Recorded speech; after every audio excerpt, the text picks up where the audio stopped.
વિદ્યાર્થી મિત્રો, આપણે ઘન અવસ્થાનું લેક્ચર નંબર 14 આવેલા છીએ અને આ લેક્ચરમાં આપણે ઘન પદાર્થના વિદ્યુતીય ગુણનો વાત કરીશું.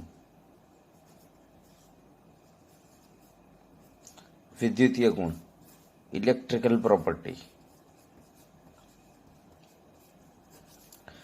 તો હવે આપણે ઇલેક્ટ્રિકલ પ્રોપર્ટીઝ આવેલા છીએ અને આઈ થિંક ઇલેક્ટ્રિકલ પ્રોપર્ટી 2 થી 3 લેક્ચર ચાલશે આપણી, અને ત્યારબાદ ઇલેક્ટ્રિકલ પ્રોપર્ટી એટલે કે વિદ્યુતીય ગુણ પૂરું કર્યા પછી આપણે ચુંબકીય ગુણ જોઈ લઈશું, જે આપણે એક લેક્ચરનો ચેપ્ટર છે, મીન્સ એક લેક્ચરનો ટોપિક છે, અને એમ કરીને આ ચેપ્ટરનો પૂરો થિયોરેટિકલ પોર્શન આખો પૂરો થઈ જશે.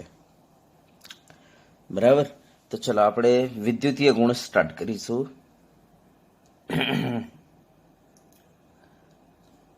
તો ચલો અહીંયા પહેલા આપણે વાહકતાને આધારે પદાર્થનું વર્ગીકરણ કરી લઈએ. વાહકતાને આધારે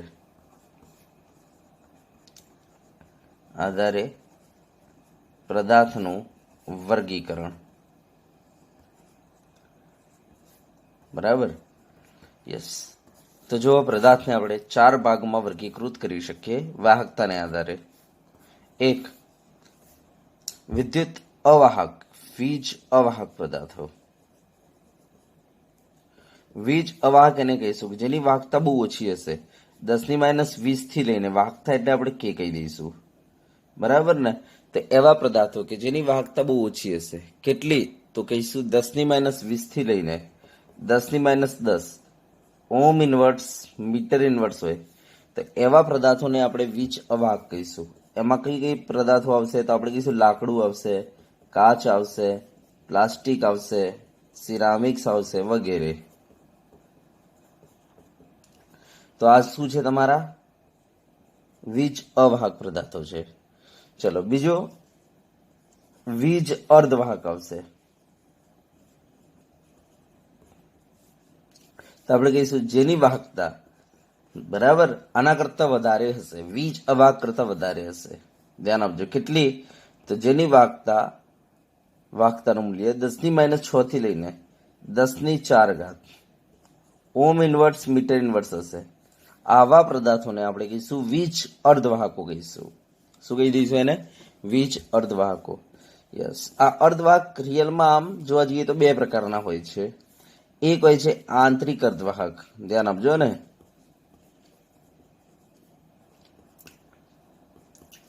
જેને ઇન્ટ્રિન્સિક અર્ધવાહક કહેવાય છે. ઇન્ટ્રિન્સિક અર્ધવાહક એનો મતલબ એવા શુદ્ધ તત્વો કે જે જન્મજાતથી શું હોય? અર્ધવાહક હોય, એને કહેવાય આંતરિક અર્ધવાહક. અને એમાં આવે સિલિકોન, જર્મેનિયમ. બરાબર. બીજા એક હોય છે એક્સટ્રિન્સિક અર્ધવાહક. એક્સટ્રિન્સિક, જેને આપણે બનાવીશું બહારથી ઇમ્પ્યુરિટીઝ નાખીને. તો એમાં કઈ આવે? તો એન પ્રકારનો અર્ધવાહક, પી પ્રકારનો અર્ધવાહક, આપણે ભણીશું ડિટેલમાં. પછી ગેલિયમ આર્સેનાઇડ, એનો મતલબ કે આપણે કહી દઈએ 13મો સમૂહ અને 15મો સમૂહ ભેગા કરીને. બરાબર. સેમ એ રીતના આપણે કહી દઈએ કે ભાઈ મારી પાસે ZnS છે, એનો મતલબ કે આપણે કહી દઈએ કે ભાઈ 12મો સમૂહ અને 16મો સમૂહ ભેગા કરીને. તો આ બધા જે છે આપણા એક્સટ્રિન્સિક અર્ધવાહકો છે. ચલો, ઓકે. યસ. હા, પછી એક આવશે વીજવાહકો. વીજવાહકો તો જેની વાહકતાનું મૂલ્ય 10⁴ થી લઈને 10⁷ ઓમ ઇનવર્સ મીટર ઇનવર્સ હોય. બરાબર. એવા પદાર્થોને વીજવાહકો કહી શકાય. આમાં ધાતુઓ પણ આવી શકે અને કેટલાક વિદ્યુત વિભાજ્યો પણ આવી શકે. ધ્યાન આપજો, કેટલાક એવા વિદ્યુત વિભાજ્યો હોય છે જે પીગલિત અવસ્થામાં અને આપણે કહી દઈએ જલીય અવસ્થામાં, બરાબર, એ વિદ્યુતના વાહક હોય છે, કારણ કે એ આયન દ્વારા ઇલેક્ટ્રોનનું વહન કરતા હોય છે. બરાબર. તો આમાં આમ જોવા જઈએ તો આપણે 2 વસ્તુ લખી શકીએ. એક તો ધાતુઓ કે જે ઇલેક્ટ્રોન દ્વારા વિદ્યુતનું વહન કરતા હોય છે. બરાબર. ધાતુઓ, મિશ્ર ધાતુઓ વગેરે. અહીંયા લખી દઉં ધાતુઓ, પછી મિશ્ર ધાતુઓ, પછી ગ્રેફાઇટ,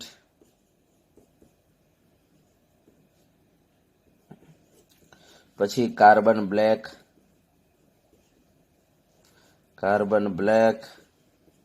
બરાબર. પછી આપણે કહી દઈએ કે હા કાર્બનિક બહુલકો, કેટલાક એવા પોલિમર છે કાર્બનિક બહુલકો વગેરે, બરાબર. હા, તો આ બધા જે છે ઇલેક્ટ્રોન દ્વારા વિદ્યુતનું વહન કરતા હોય છે. અને કેટલાક વિદ્યુત વિભાજ્યો પિગલિત અવસ્થામાં, બરાબર, યા જલીય અવસ્થામાં. તો વિદ્યુત વિભાજ્યો કઈ અવસ્થામાં? પિગલિત કે જલીય અવસ્થામાં?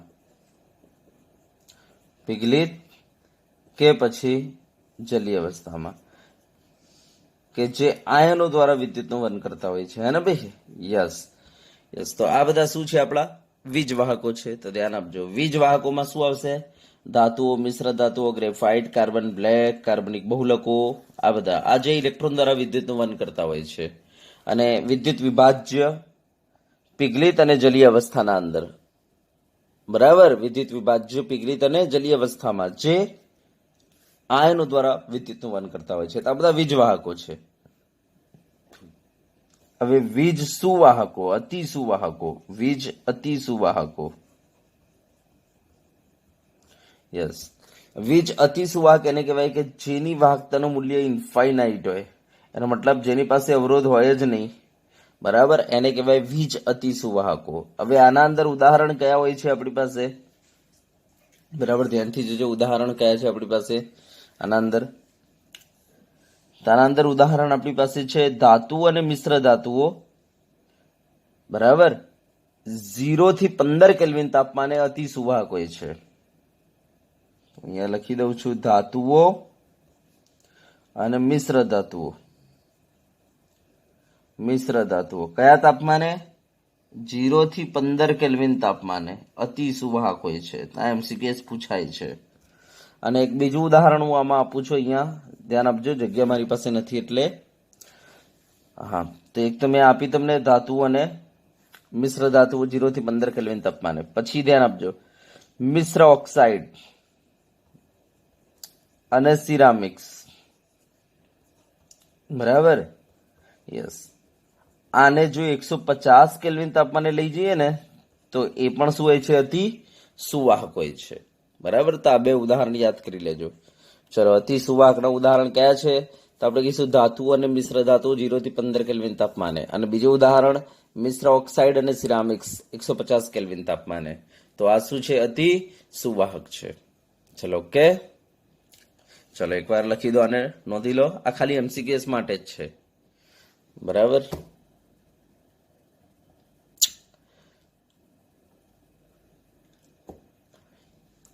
ચલો, ઓકે, નોંધી લીધું. તો ચાલો, પદાર્થનું વર્ગીકરણ ખબર પડી ગયેલી છે તમને, બરાબર. હા, તો હવે વાત એ છે કે કયો પદાર્થ વીજ વાહક હશે, કયો પદાર્થ વીજ અવાહક હશે, કયો પદાર્થ વીજ અર્ધવાહક હશે. યસ, એ આપણને કેવી રીતના ખબર પડશે?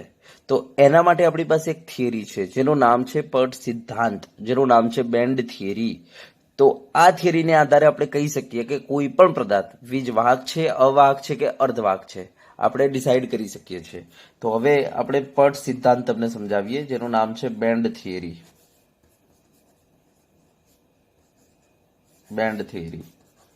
બરાબર, આપણે એને કહીશું પટ સિદ્ધાંત. શું કહીશું? પટ સિદ્ધાંત. તો કોઈ પણ પદાર્થ વીજ અવાહક છે કે વીજ અર્ધવાહક છે કે પછી વીજ સુવાહક છે, એ આપણને સમજાવશે આ થિયરી, બરાબર. હા, તો ચલો આપણે ધ્યાન આપજો. ચલો, હવે જો મને કોઈએ કાર્બન આપી દીધો અને મને કોઈ કહે છે કે ભાઈ કાર્બનની ઇલેક્ટ્રોન રચના લખો, તો તમને ખબર છે કાર્બન એટલે સિંગલ પરમાણુ કહેવાય. તો આપણે એની ઇલેક્ટ્રોન રચના આ રીતના લખીશું: 1s2 2s2 2px1 2py1 અને 2pz0. તો આ સિંગલ એટમ એટલે પરમાણુ, બરાબર ને? માટે આપણે એની ઇલેક્ટ્રોન રચના માટે આપણે પરમાણ્વીય કક્ષકોનો ઉપયોગ કરીએ છીએ, બરાબર. હા, પરમાણ્વીય કક્ષકોનો ઉપયોગ કરીએ છીએ કે ભાઈ ઇલેક્ટ્રોન જે છે આ 1s માં છે, પછી ઇલેક્ટ્રોન જે છે 2s માં, પછી આ 2px 2py 2pz આ રીતના આપણે બતાવીએ છીએ, બરાબર. યસ, તો આપણને ખબર છે કે ભાઈ આ એક એનર્જી લેવલ છે, આ એક એનર્જી લેવલ છે, મીન્સ આનું નામ 1s છે, આનું નામ 2s છે, આનું નામ 2px છે, આનું નામ 2py, આનું નામ 2pz. હા, હવે ધ્યાન આપજો, આપણે જ્યારે સ્ફટિકની વાત કરીશું, દાખલા તરીકે મારી પાસે કોઈ કાર્બનનો સ્ફટિક છે એમ સમજીને ચાલો, મારી પાસે આ ગ્રેફાઇટ છે. હા, તો ગ્રેફાઇટના અંદર આપણને ખબર છે આવા n એટમ હશે કાર્બનના. તો હવે હું આ ગ્રેફાઇટ માટે તમને જો ઇલેક્ટ્રોન ભરવાનું કહું તો તમે ક્યાં ભરશો? બોલો, આવા પરમાણ્વીય કક્ષકોમાં ભરશો તમે ઇલેક્ટ્રોન? ના, કારણ કે તમને ખબર છે કે આ તો શું છે, ઘણા બધા એટમનો બનેલો છે, એનો મતલબ આ અણુ છે, માટે આપણે ઇલેક્ટ્રોન જે ભરીશું શામાં ભરીશું? આવી પરમાણ્વીય કક્ષકોમાં નહીં, આણ્વીય કક્ષકમાં ઇલેક્ટ્રોન ભરીશું, એ આપણને ખબર છે. જેમ કે યાદ કરજો, આપણે C2 ની વાત કરી ચૂકેલા છીએ કેમિકલ બોન્ડિંગ ચેપ્ટરમાં, રાસાયણિક બંધન ચેપ્ટર, બરાબર. 11માનો ચેપ્ટર નંબર 4 હતું. હા, હવે C2 ના અંદર જ્યારે મારે ઇલેક્ટ્રોન ભરવા હતા તો હું શામાં ભરતો હતો? તો આ અણુ હોવાને કારણે આપણે આણ્વીય કક્ષકમાં ઇલેક્ટ્રોન ભરતા હતા. અને આણ્વીય કક્ષક બનાવતા હતા કેવી રીતના? તો આપણને ખબર છે કે આ 2 કાર્બનની બનેલી છે, તો આપણે કહીશું એક કાર્બનની 1s અને બીજા કાર્બનની 1s, એમ કરીને 2 1s ભેગી થશે, તો સામે આણ્વીય કક્ષક કેટલી બનશે? તો આપણે કહીશું 2 આણ્વીય કક્ષક બનશે, બરાબર ને. તો આપણે કહી દઈએ કે ભાઈ 1s પ્રકારની 2 આણ્વીય કક્ષક બનશે, અને એનું નામ રાખ્યું તો આપણે sigma 1s, sigma star 1s. Same એ રીતના મારે આ 2s જે છે, બરાબર. હા, તો અહીંયા C2 ની જે 2s બનશે કઈ બનશે? તો આપણને ખબર છે એક કાર્બનની 2s હશે ને બીજા કાર્બનની 2s, કારણ કે 2 કાર્બન છે, તો 2 પરમાણ્વીય કક્ષક ભેગી થશે, તો સામે આણ્વીય કક્ષક કેટલી બનશે? 2 બનશે. એકનું નામ સિગ્મા 2s રાખ્યું હતું, બીજાનું નામ સિગ્મા સ્ટાર 2s, યાદ કરો. પછી એ જ રીતના 2px છે, બરાબર. તો આપણી પાસે 2 કાર્બનની 2px આપણે જ્યારે બનાવવા જઈએ તો શું બને? તો 2 બનશે, એક 2px, એક બનશે આપણે કહીશું કે પાઈ 2px અને બીજી બનશે પાઈ સ્ટાર 2px, યાદ આવ્યું? એ જ રીતના 2py, તો પાઈ 2py અને પાઈ સ્ટાર 2py, એ જ રીતના 2pz, તો સિગ્મા 2pz અને સિગ્મા સ્ટાર 2pz. તો આ રીતના આપણને ખબર છે કે જેટલી પરમાણુ કક્ષક ભેગી થાય સામે એટલી જ આણ્વીય કક્ષકો બનતી હતી. હા, તો મારે આગળ લખવું હોય તો આપણે આ રીતના લખી શકીએ કે ભાઈ પાઈ 2px ઇક્વલ પાઈ 2py, યાદ કરજો આ એનર્જી ના આધારે હું લખી રહેલો છું. પછી સિગ્મા 2pz હતી, અને પછી આવતી હતી આપણી પાઈ સ્ટાર 2px ઇક્વલ પાઈ સ્ટાર 2py, યાદ આવ્યું ને? Okay, yes. તો કંઈક આ રીતના, અને પછી આવતું હતું સિગ્મા સ્ટાર 2pz. તો કંઈક આ રીતના આપણે કહી દઈએ કે ભાઈ આ 2 2px ભેગી થશે 2 કાર્બનને, એટલે જુઓ તમને એક પાઈ 2px મળી અને બીજું પાઈ સ્ટાર 2px મળ્યું. એ જ રીતના 2 2py ભેગી થશે, કારણ કે 2 કાર્બનની છે એટલા માટે, તો એક પાઈ 2py અને બીજું મળ્યું આપણને પાઈ સ્ટાર 2py. એ જ રીતના 2 2pz ભેગી થશે, સામે આણ્વીય કક્ષક 2 બનશે, એક sigma 2pz, sigma star 2pz.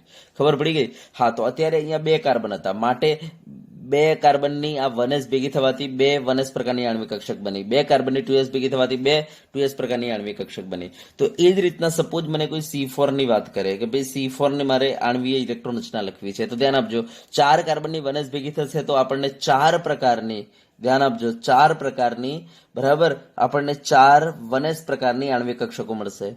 Same એ જ રીતના 4 કાર્બનની 2s ભેગી થશે, 4 કાર્બનની 2s ભેગી થશે તો આપણને 4 પ્રકારની, ધ્યાન આપજો 4 2s પ્રકારની આણ્વીય કક્ષકો મળશે.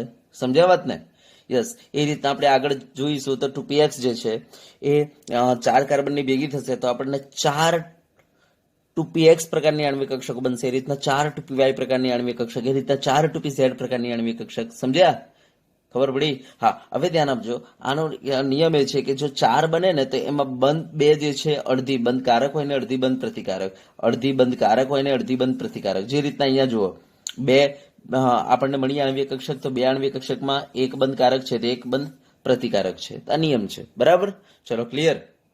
હા, તો હવે એક વસ્તુ ધ્યાન આપજો કે જો હું અહીંયા Cn ની વાત કરી લઉં, દાખલા તરીકે મારી પાસે મારા સ્ફટિકમાં n એટમ છે, તો મને બતાવજો 1s પ્રકારની મને કેટલી આણ્વીય કક્ષકો, 1s પ્રકારની કેટલી આણ્વીય કક્ષકો બનશે? તો આપણે કહીશું સાહેબ n આણ્વીય કક્ષકો 1s પ્રકારની મળશે.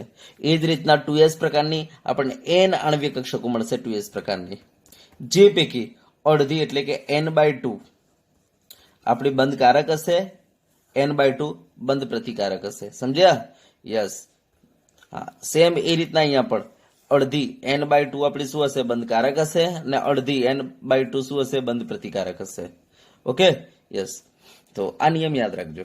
હા, અને એક બીજી વસ્તુ હું તમને કહી દઉં કે ઇલેક્ટ્રોનની વાત કરી લઈએ તો ધ્યાન આપજો. જો તમારી પરમાણ્વીય કક્ષક ફૂલ હશે ને તો સામે આણ્વિક કક્ષક ફૂલ જ હોય. બરાબર, આ નિયમ યાદ રાખો. દાખલા તરીકે જુઓ, હું તમને અહીંયા જ બતાવી દઉં. દાખલા તરીકે આપણે C2 ની વાત કરીએ તો C2 ના અંદર બોલો વનસમાં કેટલા ઇલેક્ટ્રોન હશે? તો સિમ્પલ છે, એક કાર્બનમાં વનસ2 છે તો ભાઈ C2 એટલે 2 કાર્બન, તો 2 કાર્બનમાં વનસમાં ટોટલ 4 ઇલેક્ટ્રોન હોય. હવે આ 4 ઇલેક્ટ્રોન મારે આમાં ભરવા છે તો જો કેવી રીતના ભરાય, તો 2 તમારે ભરવા પડે. તો જો તમારી આખી જે વનસ પ્રકારની જે આણ્વિક કક્ષક હતી આખી જો ફૂલ થઈ ગઈ. બરાબર, હા, સમજાવત ને. દાખલા તરીકે મારે C4 માં ભરવા છે તો એમાં દરેક વનસમાં કેટલા કેટલા ઇલેક્ટ્રોન છે? 2 છે. તો ટોટલ 4 કાર્બનમાં કેટલા વનસમાં ઇલેક્ટ્રોન હશે? 8 હશે. હવે આપણને ખબર છે કે વનસ પ્રકારની આણ્વિક કક્ષકો કેટલી બની છે? આ 4 બની છે, જેમાં 2 બંધકારક ને 2 બંધ પ્રતિકારક. હવે આમાં ઇલેક્ટ્રોન ભરવા જઈએ તો આ રીતના ભરાશે 2, બરાબર, આ રીતના 4, 6, 8 ભરાઈ ગયું. હા, તો તમે જોઈ શકો છો તમને શું મળી? કહેવાનો મતલબ કે તમે જોઈ શકો છો તમારી જે આણ્વિક કક્ષક હતી એ આખી ફૂલ થઈ ગઈ છે. સમજ્યા વાત ને? હા, તો હવે મને બતાવજો. દાખલા તરીકે Cn છે, n એટમ છે મારી પાસે. તો n એટમ પાસે આ વનસ પ્રકારની આપણે કહીશું વનસમાં કેટલા ઇલેક્ટ્રોન હશે? તો આપણે કહી દઈએ કે ભાઈ વનસમાં કેટલા ઇલેક્ટ્રોન હશે? તો આપણે કહી દઈએ કે 2n હશે. બરાબર, વનસમાં કેટલા ઇલેક્ટ્રોન હશે? 2n. હવે આપણને ખબર છે કે n આણ્વિક કક્ષક બધી છે સામે, અને દરેક આણ્વિક કક્ષકમાં આપણે જો 2 ઇલેક્ટ્રોન ભરી દઈએ તો જો 2n આપણા પૂરા થઈ ગયા. તો જો બધી આણ્વિક કક્ષકો શું થઈ ગઈ? ફૂલ થઈ ગઈ.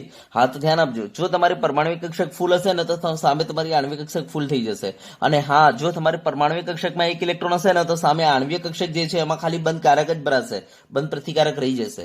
દાખલા તરીકે જો હું તમને હાઇડ્રોજનની વાત કરું, હાઇડ્રોજન વનસ1 છે. તો હવે મને કોઈ એમ કે ભાઈ H2 ની ઇલેક્ટ્રોન રચના લખો, તો આપણને ખબર છે H2 2 બનાવશે આણ્વિક કક્ષકો, કારણ કે એક હાઇડ્રોજનની વનસ અને બીજા હાઇડ્રોજનની વનસ, એમ કરીને 2 વનસ આવશે. એટલે સામે આણ્વિક કક્ષક કેટલી બનશે? 2 બનશે. અને એનું નામ આપણે રાખ્યું તો sigma one's, sigma star one's. હવે ધ્યાન આપજો. યસ, હવે આમાં મારે ઇલેક્ટ્રોન ભરવા છે. હવે આપણને ખબર છે દરેક હાઇડ્રોજનની વનસમાં 1 ઇલેક્ટ્રોન છે, તો આપણી પાસે 2 હાઇડ્રોજન છે તો વનસમાં કેટલા ઇલેક્ટ્રોન થયા? 2 થયા.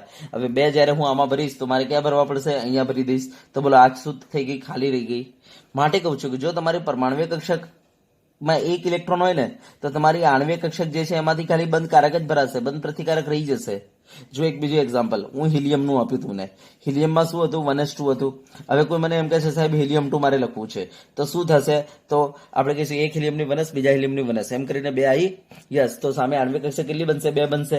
એકનું નામ આપણે સિગ્મા વનસ રાખીશું, બીજાનું નામ આપણે સિગ્મા સ્ટાર વનસ રાખીશું. ચલો, ઓકે, યસ. હવે મારે આમાં ઇલેક્ટ્રોન ભરવા છે તો હું ક્યાં ભરીશ? તો ધ્યાન આપજો, ઇલેક્ટ્રોન મારે ભરવા છે આમાં. બરાબર, હા, તો હવે પહેલા મારી પાસે ઇલેક્ટ્રોન કેટલા હશે? તો એક હિલિયમમાં વનસમાં 2 ઇલેક્ટ્રોન છે. હવે ટોટલ મારી પાસે હિલિયમ 2 છે, માટે વનસમાં કેટલા ઇલેક્ટ્રોન થઈ જશે? મારી પાસે 4 ઇલેક્ટ્રોન થઈ જશે. હવે 4 મારે આમાં ભરવાના છે, તો વનસમાં 4 ભરવાના છે. 2 અહીંયા ભરી દો. જો ફૂલ થઈ ગઈ ને, તો જો તમારી પરમાણ્વીય કક્ષક ફૂલ હશે તો સામે તમારી આણ્વિક કક્ષક ફૂલ થઈ જશે. તમારી પરમાણ્વીય કક્ષક જો એક જ હશે ઇલેક્ટ્રોન તો તમારી આણ્વિક કક્ષકમાં માત્ર બંધ કારક જ ભરાશે, બંધ પ્રતિકારક રહી જશે ખાલી. બરાબર, તો આ નિયમ ધ્યાન આપો. સમજી ગયા? તો હવે ધ્યાન આપજો કે જો તમારી પાસે કોઈ પરમાણ્વીય કક્ષક એવી છે જેમ કે આ 2px, યા તો સપોઝ અહીંયા 2s1 છે, બરાબર, 2s1 છે, તો સામે જે આણ્વિક કક્ષક કોઈ n બનેલી છે ને એમાંથી n/2 બંધકારક છે ને n/2 બંધ પ્રતિકારક છે ને, તો n/2 જે બંધકારક છે એ ફૂલ મીન્સ એ ભરી જશે, પણ n/2 જે બંધ પ્રતિકારક છે ને એ રહી જશે. એનો મતલબ કે અડધી ભરાઈ જશે, અડધી રહી જશે આણ્વિક કક્ષક. સમજી ગયા ને? તો આ વસ્તુ દિમાગમાં ફિટ રાખો. ઓકે, તો મને લાગે છે બેઝિક તમારો ક્લિયર થઈ ચૂકેલો છે. સ્ફટિકના અંદર એક વસ્તુ નક્કી થઈ ગઈ, સ્ફટિકના અંદર કોઈ સિંગલ એટમ નથી હોતો, એના અંદર n એટમ હોય છે. માટે ઇલેક્ટ્રોન જે છે એ આપણે આવા પરમાણ્વીય કક્ષકોમાં નહીં ભરીએ, ઇલેક્ટ્રોન શામાં ભરીશું? આવી આણ્વીય કક્ષકમાં ભરીશું. બરાબર, અને સ્ફટિકમાં વનસ પ્રકારની આણ્વિક કક્ષક કેટલી હશે? તો n હશે, જેમાંથી n/2 જે છે તમારી વનસ પ્રકારની આણ્વિક કક્ષકો બંધકારક હશે, અને n/2 જે છે વનસ પ્રકારની આણ્વિક કક્ષકો જે છે બંધ પ્રતિકારક હશે. એ રીતના 2s આણ્વિક કક્ષક કેટલી હશે સ્ફટિકના અંદર? તો 2s, ધ્યાન આપજો, 2s આણ્વિક કક્ષકો પણ n હશે, જેમાંથી n/2 2s પ્રકારની આણ્વિક કક્ષકો બંધકારક હશે અને n/2 2s પ્રકારની આણ્વિક કક્ષકો બંધ પ્રતિકારક હશે. સમજી ગયા? તો આ રીતના ધ્યાન આપજો. એમાં દરેક, બરાબર, ધ્યાન આપજો, દરેક પરમાણ્વીય કક્ષકો n આણ્વિક કક્ષકો રચશે સ્ફટિકના અંદર. ઓકે, જે પૈકી અડધી બંધકારક હશે, અડધી બંધ પ્રતિકારક હશે. અને જો કોઈ સિંગલ એટમના અંદર મોજૂદ પરમાણ્વીય કક્ષક જો ફૂલ હશે તો ધ્યાન આપજો એ સ્ફટિકના અંદર મોજૂદ એ પ્રકારની જે આણ્વીય કક્ષક હશે આખી ભરાયેલી હશે, બરાબર. અને જો કોઈ પરમાણ્વીય કક્ષક, બરાબર, સિંગલ એટમમાં આવી અર્ધપૂર્ણ હશે તો ધ્યાન આપજો, અર્ધપૂર્ણ હશે તો સામે એની આણ્વીય કક્ષક જે હશે એમાંથી આપણે કહીશું બંધ કારક જ ભરાયેલી હશે, બંધ પ્રતિકારક ખાલી હશે, બરાબર. તો આ વસ્તુ દિમાગમાં ફિટ રાખજો, જેમ કે મેં આ તમને ઉદાહરણ આપ્યા છે. તો ચલો હવે જો હું આ સિદ્ધાંતનો ઉપયોગ કરું છું, બરાબર, અને તમને સમજાવવાનો પ્રયત્ન કરું છું.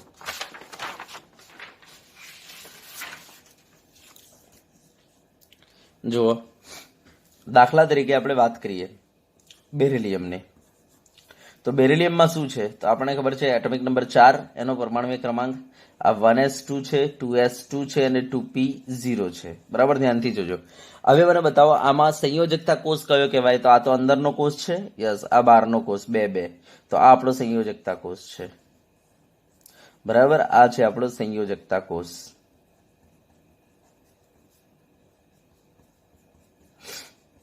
હા, હવે સંયોજકતા કોષના અંદર આપણે કહીશું આ જે છે લો એનર્જી લેવલ છે અને આ જે છે હાઈ એનર્જી લેવલ, બરાબર. જે દૂર જશે એ બધા હાઈ એનર્જી લેવલ હશે.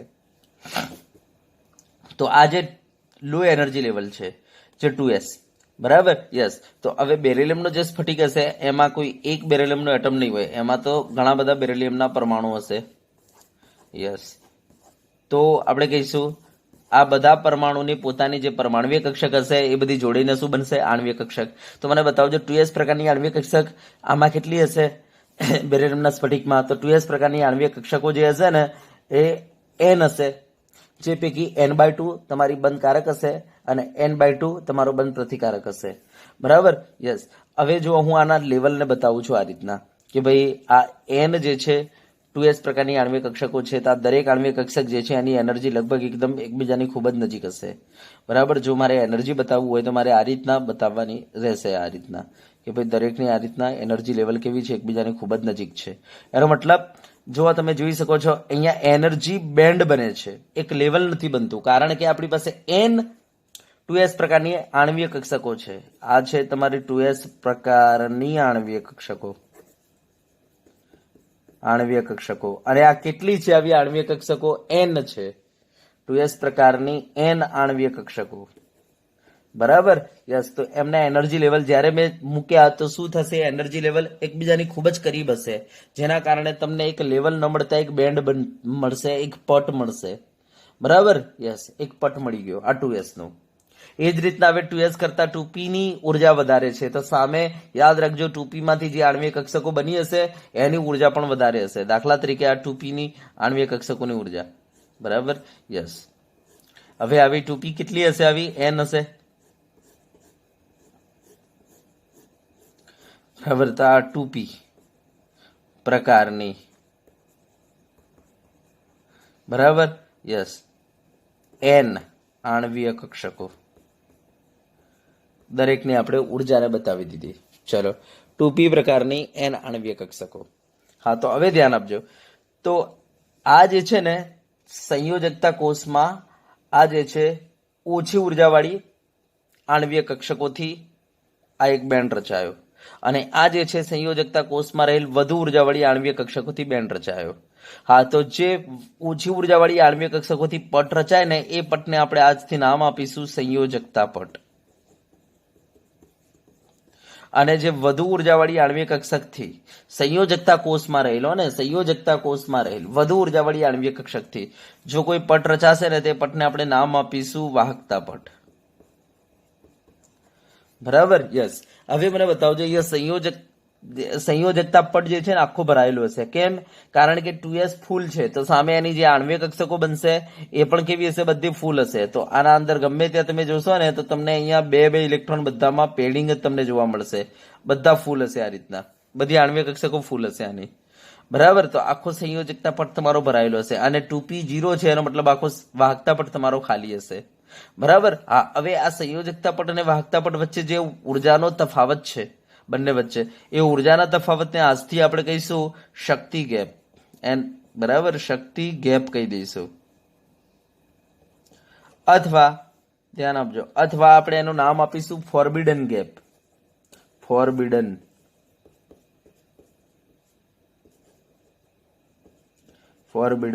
ગેપ. શક્તિ ગેપ કહી શકીએ, ફોરબિડન ગેપ કહી શકીએ. સમજ્યા વાત ને? યસ. તો આ બંને વચ્ચે જે ઉર્જાનો તફાવત છે એનું નામ છે શક્તિ ગેપ અથવા ફોરબિડન ગેપ. હા, હવે ધ્યાન આપજો કે તમે જોઈ શકો છો કે હવે એકચ્યુઅલી થશે શું, તો ધ્યાન આપજો કે આ સંયોજકતા પટ અને વાહકતા પટ આ બંને વચ્ચે જે આ શક્તિ ગેપ હોય છે ને એ કોઈના અંદર એકદમ ઓછો હોય છે, કોઈના અંદર ખૂબ જ વધારે હોય છે અને કોઈના અંદર તો હોતો જ નથી. એનો મતલબ સંયોજકતા પટ અને વાહકતા પટ એકબીજા ઉપર પડેલા હોય છે. હા, તો હવે ધ્યાન આપજો, જો સંયોજકતા પટ અને વાહકતા પટ એકબીજા ઉપર વ્યાપ્ત થયેલા હોય તો આ સંયોજકતા પટના ઇલેક્ટ્રોન વાહકતા પટમાં આસાનીથી જઈ શકશે. બરાબર, એનો મતલબ કે તમે બહારથી વિદ્યુત ક્ષેત્ર આપશો તો આ ઇલેક્ટ્રોન આસાનીથી સંયોજકતા પટવાળા ઇલેક્ટ્રોન આસાનીથી મૂવ થઈ શકશે, ચલિત થઈ શકશે. બરાબર, અને ચલિત થઈ જાય તો આપણે શું કહીશું, એ વિદ્યુતનો વાહક. અને જો સંયોજકતા પટ અને વાહકતા પટ વચ્ચે ઉર્જાનો તફાવત ખૂબ જ વધારે હશે તો સંયોજકતા વાહક અહીંયાના સંયોજકતા પટના ઇલેક્ટ્રોન મૂવ નહીં થઈ શકે, કારણ કે વચ્ચે ઉર્જાનો તફાવત વધારે હશે તો શું થશે ખબર છે, વચ્ચે કોઈ એનર્જી લેવલ નહીં હોય, જેના કારણે આ ઇલેક્ટ્રોનને જો જવું હશે તો છેક ઉપર જ પહોંચવું પડશે. અને એ ઉર્જાનો તફાવત જો વધારે હશે તો આ ઇલેક્ટ્રોન ઉપર નીચેથી ઉપર મૂવ નહીં થઈ શકે. તો એવા કેસમાં એ પદાર્થો વિદ્યુતના શું હશે, અવાહક હશે. સમજી ગયા વાતને? દાખલા તરીકે જુઓ, હું બેરિલિયમને બરાબર તમને આકૃતિ દોરીને બતાવું. બેરિલિયમમાં થાય છે શું, તો આ છે તમારું નીચેવાળો સંયોજકતા પટ. એમ સમજો કોનાથી રચાયેલો છે, તો સંયોજકતા કોષમાં રહેલ ઓછી ઉર્જાવાળી પરમાણ્વીય કક્ષકોથી રચાયેલો છે. યસ, અને આ વાહકતા પટ છે. હવે ધાતુઓના કેસમાં શું હોય છે, એમનો સંયોજકતા પટ અને વાહકતા પટ એકબીજા ઉપર વ્યાપ્ત થયેલો હોય છે. આ વાહકતા પટ છે. તો મને બતાવજો, હવે આ જે સંયોજકતા પટ છે તમારો એ કમ્પ્લીટલી ભરાયેલો છે. એમાં દરેક પરમાણુ કક્ષકમાં બે ઇલેક્ટ્રોન છે. બરાબર, આ રીતના છે. હવે આ છે તમારો વાહકતા પટ. હવે આ ઇલેક્ટ્રોનને ઉપર મૂવ થવું છે તો વિદ્યુત ક્ષેત્રની અસર હેઠળ આ ઉપર આસાનીથી મૂવ થઈ જશે, કારણ કે એનર્જી ડિફરન્સ ખૂબ જ ઓછો, આસાનીથી મૂવ થઈ જશે. બરાબર, યસ. માટે આપણે શું કહીશું કે આ પદાર્થ વિદ્યુતનો વાહક હશે. તો ધ્યાન આપજો, જેટલા પણ વાહક હશે એ દરેક પદાર્થમાં શું હશે, વાહકતા સંયોજકતા પટ અને વાહકતા પટ એકબીજા પર વ્યાપ્ત થયેલા હશે. હા, હવે દાખલા તરીકે આ રીતના છે. હા, મારી પાસે સંયોજકતા પટ,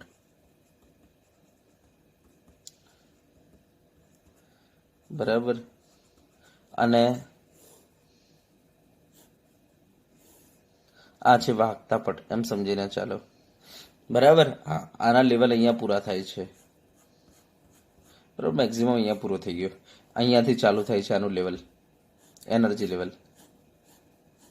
બરાબર, આ રીતના છે. અને અહીંયા એમ સમજો આ વાહકતા પટ આખો ખાલી છે ને, તો ખાલી વાહકતા પટ. અને એમ સમજો કે અહીંયા જે સંયોજકતા પટ છે પૂર્ણ ભરાયેલો છે, તો પૂર્ણ ભરાયેલ સંયોજકતા પટ. હવે મને બતાવજો, આ પૂર્ણ ભરાયેલ છે. બરાબર, આ પૂર્ણ ભરાયેલ છે સંયોજકતા પટ. હા, તો અહીંયા દરેકમાં બે ઇલેક્ટ્રોન મોજૂદ છે. બરાબર, દરેક આણ્વિક કક્ષકમાં બે ઇલેક્ટ્રોન મોજૂદ છે. હવે મને બતાવજો, આ ઇલેક્ટ્રોનને હું વિદ્યુત ક્ષેત્ર આપું છું એમ સમજો, અને આ ઇલેક્ટ્રોનનું હવે મૂવ થવાનું, આ ઇલેક્ટ્રોનને ના બોલો મને બતાવો, હું જો આને વિદ્યુત ક્ષેત્ર આપી દઉં તો બોલો આ ઇલેક્ટ્રોન મૂવ થઈ શકશે ઉપર? તો આપણે કહીશું કે અહીંયા એનર્જી એની લેવલ પૂરું થઈ જાય છે. હવે ઉપરનું લેવલ જો જવું હોય તો તમે જોઈ શકો છો એને શું કરવું પડશે, આટલો કૂદકો મારવો પડશે તો ઉપર જઈ શકે. એનો મતલબ કે આ શું છે, એનું એનર્જી ગેપ છે, ઈજી જેને કહેવાય. બરાબર, અને આ એનર્જી ગેપ ખૂબ જ વધારે છે, જેના કારણે આ ઇલેક્ટ્રોન અહીંયાથી કૂદકો મારીને આ લેવલ સુધી પહોંચી શકશે નહીં. એનો મતલબ વિદ્યુત ક્ષેત્ર આપ્યા છતાં પણ વિદ્યુત ક્ષેત્રની અસર હેઠળ બરાબર વિદ્યુત ક્ષેત્ર હું આપીશ તો આ ઇલેક્ટ્રોન ચલિત થઈ શકશે નહીં, કારણ કે વચ્ચે ઉર્જાનો ગેપ ખૂબ જ વધારે છે. જ્યારે અહીંયા ઇલેક્ટ્રોન ચલિત થઈ જશે, કારણ કે એકબીજા પર વ્યાપ્ત થયેલા છે, એટલે આરામથી એ વાહકતા પટમાં જઈ શકશે. અહીંયા વાહકતા પટમાં જવું મુશ્કેલ છે. બરાબર, તો આવા પદાર્થોને વિદ્યુતના આપણે શું કહીશું, અવાહક કહી દઈશું. સમજાવત ને?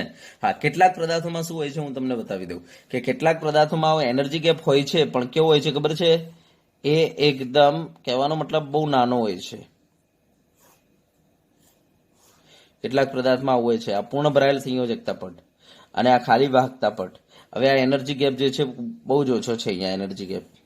યસ, બહુ જ ઓછો છે. તો શું થશે ખબર છે? ઇલેક્ટ્રોન જે છે અહીંયા દાખલા તરીકે છે મોજૂદ આ રીતના, બરાબર. તો આ એનર્જી ગેપ ખૂબ જ ઓછો છે, એટલે નોર્મલી તો આ નહીં જઈ શકે, બરાબર. આ ઇલેક્ટ્રોન વિદ્યુત ક્ષેત્રની અસર હેઠળ નોર્મલી તો નહીં જઈ શકે, પણ જો હું આના પર ટેમ્પરેચર આપી દઉં તો આ ઇલેક્ટ્રોન ઉર્જા મેળવીને, યા તો અહીંયા કોઈ રેડિયેશન ફેંકું તો આ ઇલેક્ટ્રોન ઉર્જા મેળવીને જે છે નીચલી આપણે કહી દઈએ કે ભાઈ સંયોજકતા પટમાંથી ક્યાં પહોંચી જશે? વાહકતા પટમાં પહોંચી જશે. એનો મતલબ ઇલેક્ટ્રોન ચલિત થવાનું ચાલુ થઈ જશે તાપમાન આપવાથી, બરાબર, યા તો વિકિરણ ફેંકવાથી, બરાબર. ઇલેક્ટ્રોન ચલિત થવાના ચાલુ થઈ જશે. માટે આપણે શું કહીશું?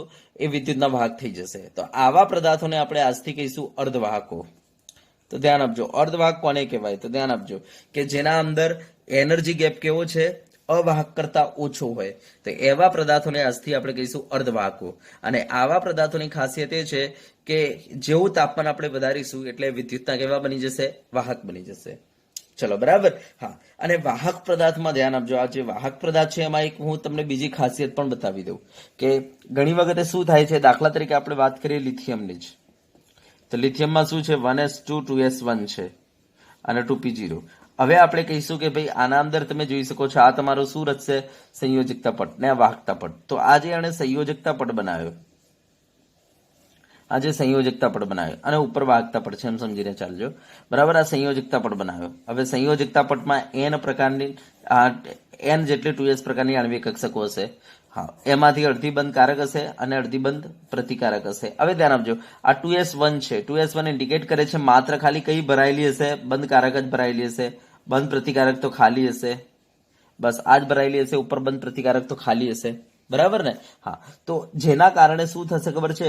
ઉપરના લેવલો જે છે ખાલી છે અને આ એકદમ નજીક પડે છે.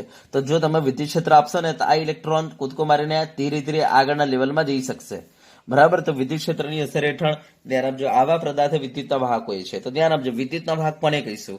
તો જેમાં સંયોજકતા પટ અર્ધપૂર્ણ ભરાયેલો હોય એવા પદાર્થો વિદ્યુતના વાહક હોય છે.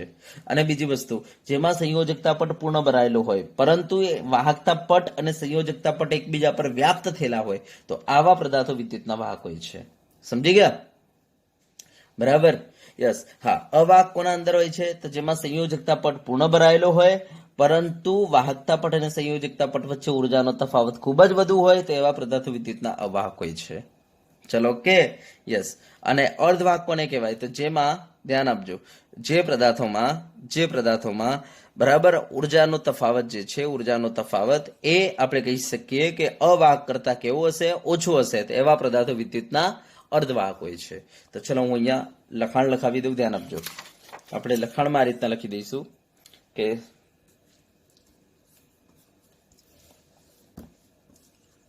એવા પદાર્થો કે જેમાં સંયોજકતા પટ અર્ધપૂર્ણ ભરાયેલો હોય,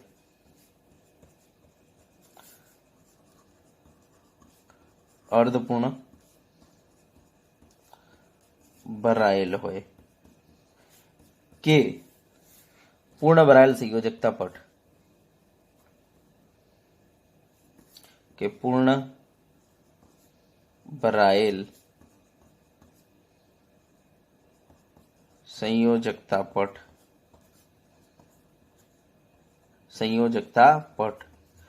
જો વાહકતા પટ પર વ્યાપ્ત થયેલ હોય,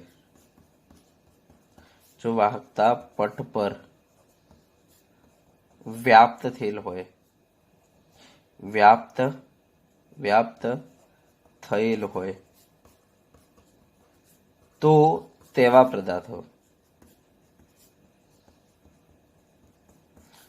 વિદ્યુતના વાહક હોય છે.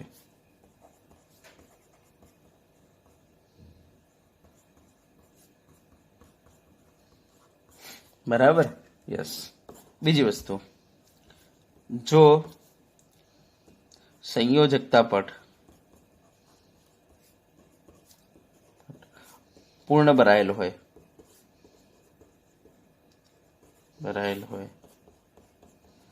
પરંતુ તેમના સંયોજકતા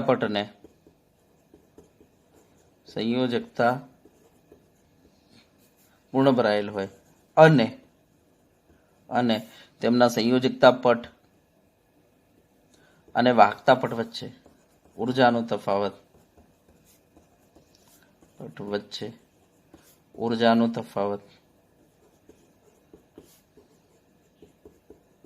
વધુ હોય તો બરાબર, તો વિદ્યુત ક્ષેત્રની અસર હેઠળ ઇલેક્ટ્રોન ચલિત થશે નહીં. તો આવા પદાર્થો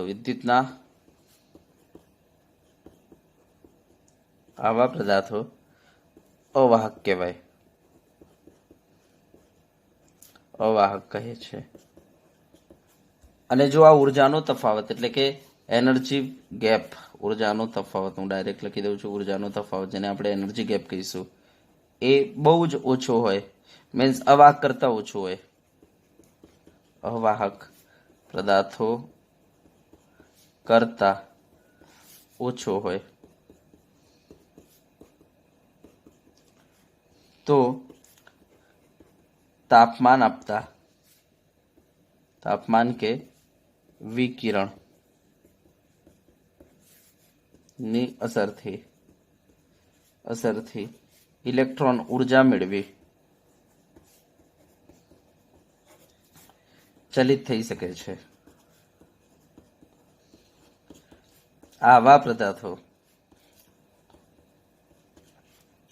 પદાર્થો ને અર્ધવાહકો કહે છે.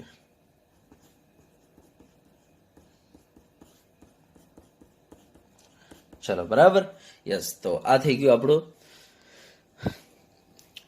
પટ સિદ્ધાંત. તો ખાસ ધ્યાન આપજો, પટ સિદ્ધાંત શું બતાવે છે મેં તમને બતાવી દીધું કે ભાઈ પહેલી તો વાત એ છે કે કોઈ પણ સ્ફટિકની આપણે વાત કરીએ તો સ્ફટિકના અંદર ધ્યાન આપજો, કોઈ એક સિંગલ એટમ નથી હોતો, એમાં n એટમ હોય છે.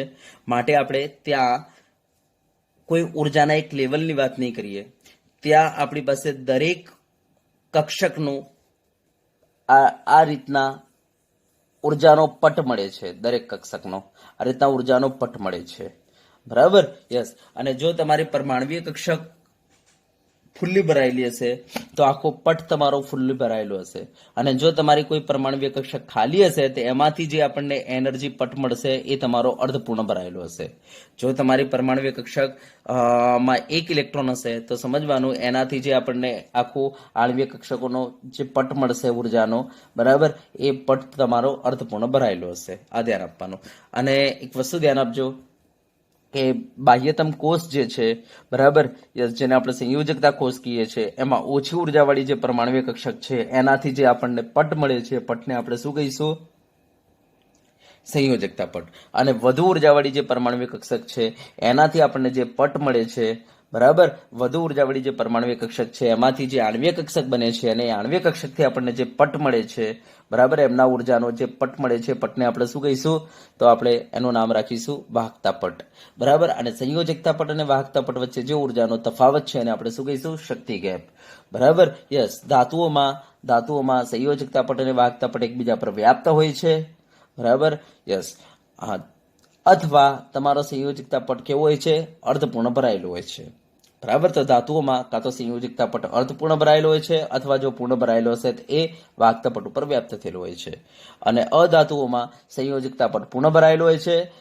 વાહકતા પટ અને સંયોજકતા પટ વચ્ચે જે ઉર્જાનો તફાવત હોય છે ખૂબ જ વધારે હોય છે.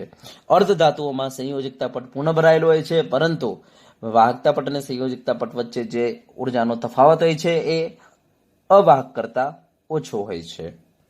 ચલો, ક્લિયર? તો આ આપણી પટ સિદ્ધાંત થઈ ગયો. બરાબર. તો આને 2-3 વખતે વિડીયોને સમજો, પોઝ કરો, જુઓ, બરાબર, તો આ તમને ખબર પડશે થિયરી. ચલો, ક્લિયર? તો આજે આપણે અહીંયા સુધી રાખીશું આપણે આ થિયરી.